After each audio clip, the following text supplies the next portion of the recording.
I was laying in my bed when Prosecutor McGinty called my house and told me that the grand jury was not going to file any charges towards Officer Timothy Loman.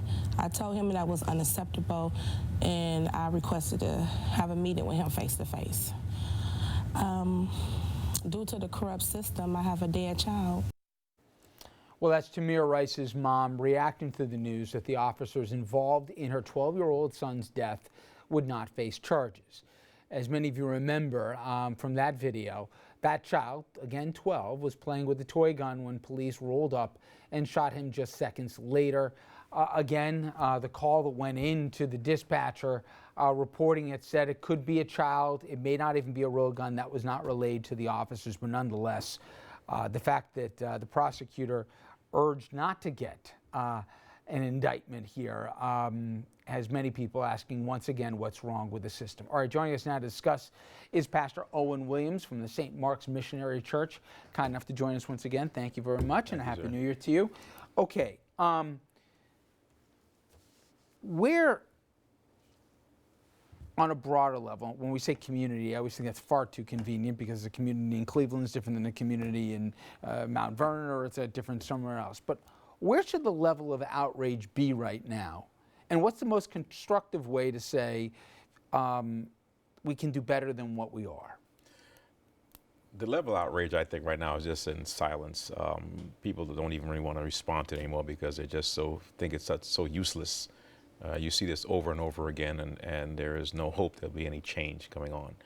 I mean, if you can shoot down a 12-year-old child playing with a toy gun by himself in a park, and a prosecutor can't find any reason to discipline, then there'll be never be any justice on any crime, as this whole process that we've discussed on this show.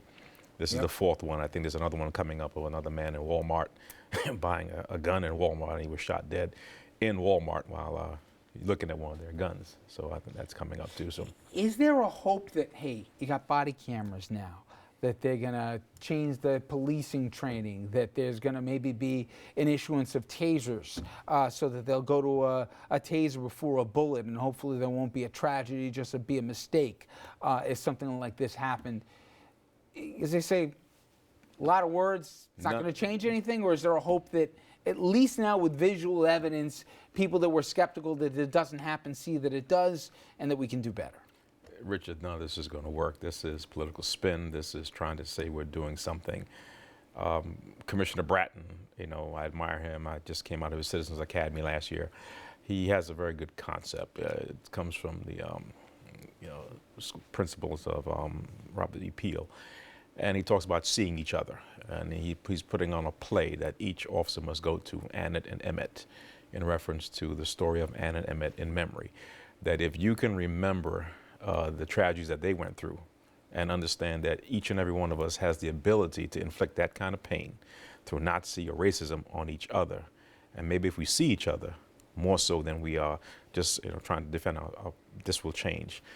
And you're not going to, we said that last time we were sitting here, that until officers and unions and prosecutors see that every citizen counts, everybody has a desire to live a peaceful life, and you don't pull up on a car and shoot a 12-year-old dead, and clearly based on that video, that's not lying. We saw what happened there. I mean, that's how they saw that child. He was a criminal, black man with a gun or something, and he needed to be killed, as compared to your earlier segments. Yep, and you could compare what's going on in Oregon right now, and you wonder, just changing a few of the facts, how that would be handled. Dominic, out of the story, I heard some criticism of African Americans that were in the spotlight being Cleveland. They said LeBron James. LeBron James should speak out, and more than that, he should sit out a game as a form of protest. How'd you feel about somebody telling somebody else what they should do as a public figure, even at economic cost to themselves? I think it's very unfair to LeBron James. I mean, this man is a professional basketball player who is paid. It is his job, his profession, to play for the Cleveland Cavaliers, are they still called the Cavaliers? And to basically financially bring back the city of Cleveland. Listen, every African American, when they're being honest with you, they're outraged at what happened. I grew up, as I've said to you before, in the tradition of New York City, and many kids of color, particularly black males, like me, were not allowed to play with toy guns. And the reasons why we were not allowed to play with toy guns is simply because of what happened. It's a bad situation all the way around the board. I mean, this man is on the front line in Queens. I've seen him with the community and what he does. But you also feel, and you know, some people may get upset at me showing some sympathy for the officers. You roll up on the situation. Maybe he could have. We can Monday morning quarterback till we're blue in the face. You roll up on a situation, and you see someone that's holding something that looks like a gun. I mean, I'm not making excuses. Please don't get me wrong. I get it. Because I don't want to get a million emails saying how dare I defend the officer.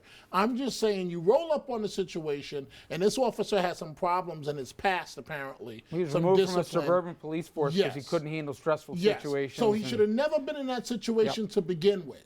But at the same time, I just hope that particularly African-American mothers and Latino mothers return to the day of not letting their sons play with toy guns, because we know what can happen.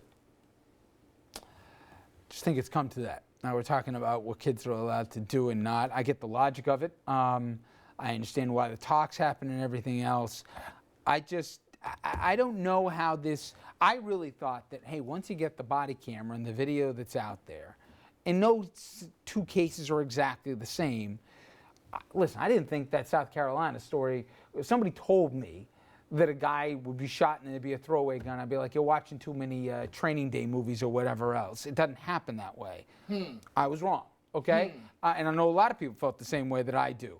But I would have thought that in that vacuum, things would be different than they are right now, and they're not. And I don't know what really can be changed, with one exception, and that is, from a prosecutor's standpoint, they at least push to let a grand jury come back with an indictment if they want one. That's the part that shocked me most of all, is that a grand jury was told by the prosecutor, don't indict. I don't think it's a legal matter, but the teeth will not be in the law to enforce this. There needs to be a national standard of policing across the nation. Police departments get federal money like hospitals and healthcare, and they are regulated and watched over. And if they violate, they get fined or money's taken away from them. And that's where the power will be, because, as Dominic said, first of all, I don't think LeBron James, it's unfair to him, because, you know, why all of a sudden you Right. put on him? He has nothing to do with this, and this is this police officer. I didn't know that he had an issue before, but what you're having here is you have an individual, and I don't know what Cleveland teaches, but I know NYPD tells you your biggest weapon is your judgment. You know, you have to have the ability to discern and assess the situation as you go in there. These guys came out and the guns were out immediately, you know, based on a call. But, you know, they all know that calls can be wrong and people can interpret what they see wrongly. So you have to go and assess the situation. You don't come out at the maximum level of force, and that's what they did. Gun or no gun, toy gun, you still have to assess the situation, because at the end of the day, it's still to protect and serve. And they did not, their judgment was off on that. And that's the first foundation of policing.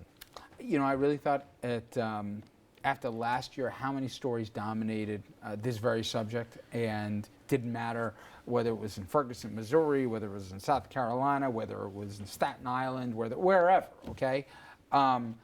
Chicago, Baltimore, we can keep going down the line.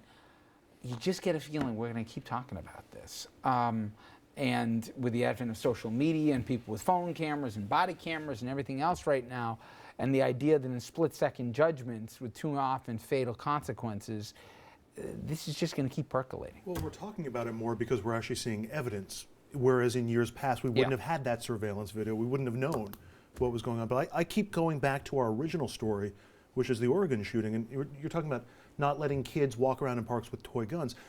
Maybe the approach is to send them to Texas where they can strap an automatic weapon on their back, or 15 or 20 people with automatic weapons can take over a federal wildlife preserve. Because that, He says, and the tongue firmly in the cheek. difference between Just so we know with these kids, the all right? difference between how the suspects in Yeah. these cases are treated It's outrageous. And just one point, you mentioned Bill Bratton. Dominic will be sitting down with Bill Bratton this week, in fact, this Wednesday.